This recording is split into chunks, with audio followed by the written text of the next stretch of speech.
जय हिंद साथियों, स्वागत है मेरे इस YouTube चैनल पर जिसका नाम है सोशल रवीश।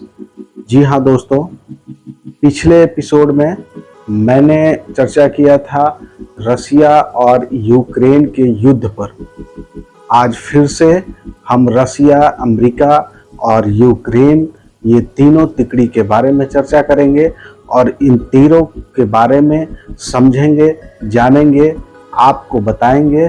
तो जुड़े रहिए मेरे इस वीडियो में।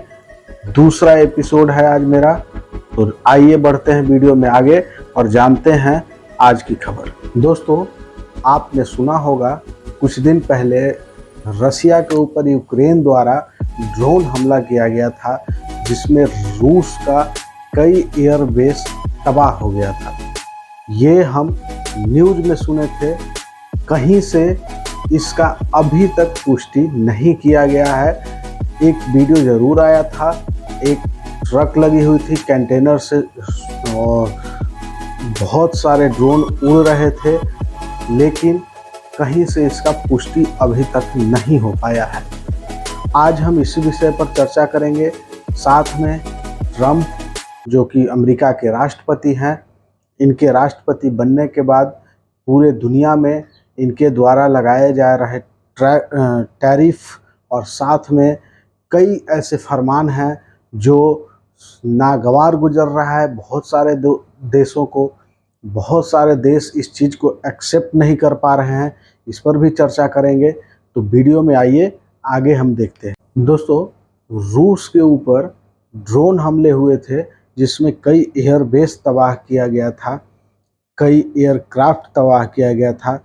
ऐसा जो हमारे अंतर्राष्ट्रीय मीडिया है उसका कहना है, या फिर रूस के अंदर से भी इस तरह की खबरें बाहर आई थी। लेकिन अब जो इस पूरे प्रकरण पर बातें सामने आ रही है, अंतर्राष्ट्रीय मीडिया की जो बातें हैं उसमें खुलकर ये सामने आ रही है कि जो भी ये घटना क्रम हुआ था उसमें यूक्रेन का कोई लेना देना नहीं है। यूक्रेन अगर इतना ताकतवर होता, यूक्रेन के अगर इस हमले को अंजाम देने में सक्षम होता, तो अब तक यूक्रेन विजेता घोषित हो चुका होता। दोस्तों, ये समझने वाली बात है कि रूस के 1600 किलोमीटर अंदर तक एक एयरबेस ऐसी जगह थी जो लगभग यूक्रेन और रूस की जो सीमा है वहाँ से लगभग 2800 किलोमीटर रूस के अंदर था, और वहाँ भी हमले की खबर आई थी। तो क्या यह संभव है? अगर यह संभव होता तो अब तक यूक्रेन विजेता घोषित हो चुका होता। ये कतई संभव नहीं है, और इससे यह साफ प्रतीत होता है कि रूस द्वारा एक चाल चली गई थी जिसमें यूक्रेन पूरी तरह फंसता हुआ नजर आ रहा है। दोस्तों, यह इतिहास है, इतिहास रहा है। आप गूगल मार्कर पे देख सकते हो कि जो भी देश अमेरिका के साथ रहे हैं उनका हश्र आज या कल बुरा ही हुआ है। आप समझ सकते हैं, भारत और पाकिस्तान के दरमियान कुछ दिन पहले एक वॉर शुरू हुआ था। वॉर कहें या एक हमारे देश की तरफ से ऑपरेशन चलाया गया था आतंकियों के खिलाफ। ये एक छोटा सा ऑपरेशन था, लेकिन दुनिया ने इसको वॉर माना।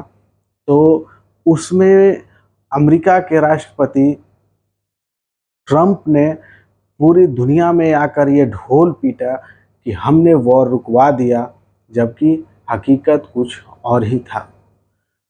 अमेरिका के राष्ट्रपति ने पूरा क्रेडिट लेने का कोशिश किया, लेकिन ऐसा कुछ नहीं था। हमारे देश की सरकार ने, हमारे सेनाओं ने आकर पूरी तरह इस खबर को खारिज किया था, और सबके सामने, अंतर्राष्ट्रीय मीडिया के सामने यह बताया गया कि इसमें ट्रंप का कोई रोल नहीं था।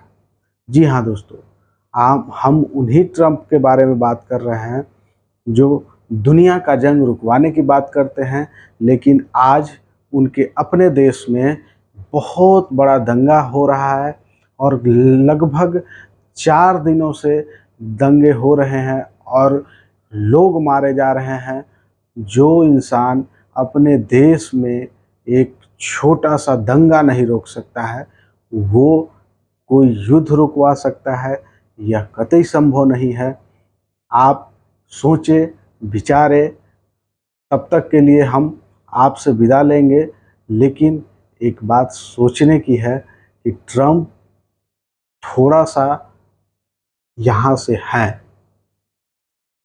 अब आप, हम और आप हर खबर को एनालिसिस करने के बाद इस बात को कह रहे हैं कि ट्रंप थोड़ा ही सही लेकिन दिमागी रूप से बीमार हैं।